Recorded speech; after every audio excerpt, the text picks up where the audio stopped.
Good Morning America anchors T.J. Holmes and Amy Robach are still going strong as a unit.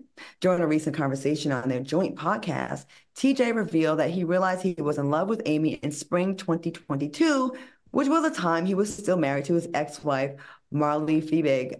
What are your thoughts on this shocking reveal? And have you ever fell in love with someone else while you were in a relationship with your ex, Maddie? I mean, just because you're in a relationship with someone doesn't mean that your relation shipping.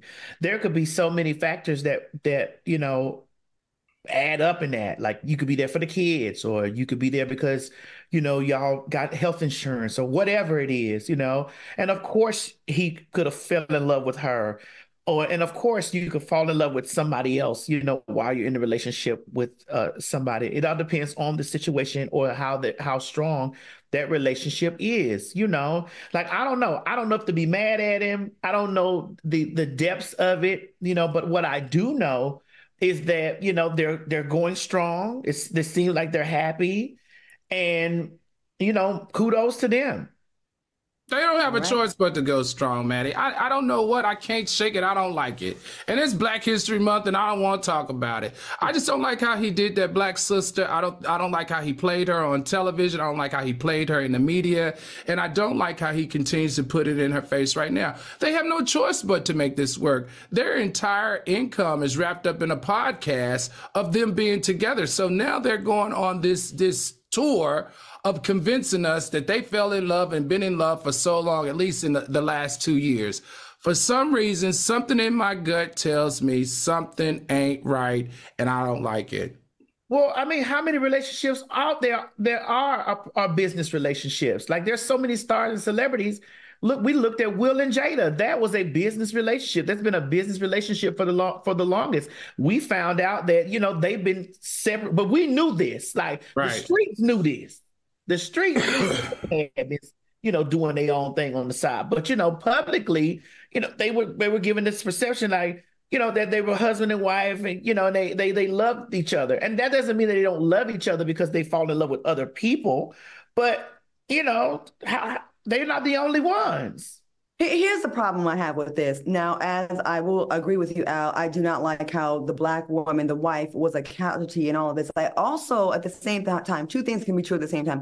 I don't like how this black man is being taken to task way more than our former president of the United States. And I know people are going to say, you always make it a racist thing. No, I always make it a fair thing.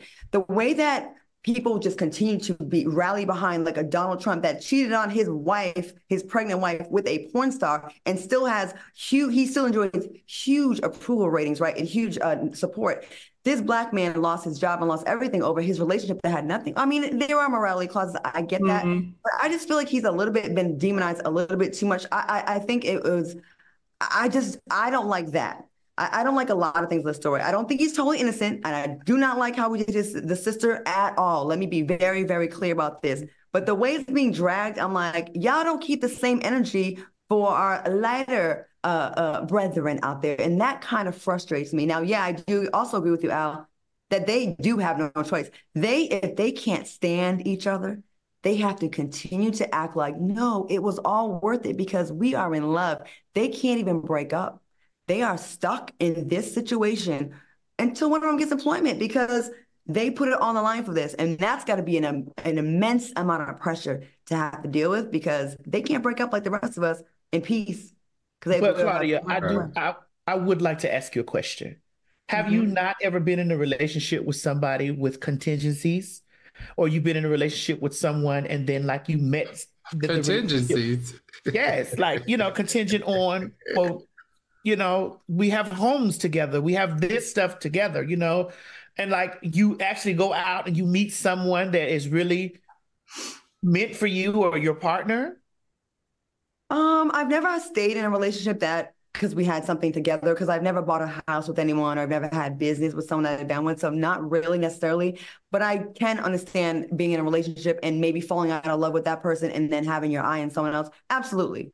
I think that's a normal human thing for sure. I will definitely, for sure. Yeah, on that. I think it's how they handled it. And then I guess the overarching thing for me is I just feel like every time one of our brothers reach a certain level of success, it's almost like for them to get bigger or to maintain, they always partner with, someone that is not from our community. And that's what bothers me. I really, do you remember when he was on BET and he ran BET News? I really followed this brother. I really followed his career.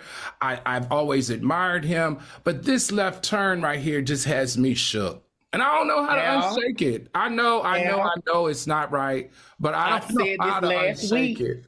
I said this to you last week about the $50,000 relationship. And I told you about this last week. Last week I said how black men be down in the trenches and white men, and the black woman holding them down. And then the moment that they get $1, they go marry a white. Yeah. It is very frustrating to see that, especially when you were with someone when they were in the trenches, and to see them put that wealth back not into the black community, but into the white community. But that's something we got to work on internally.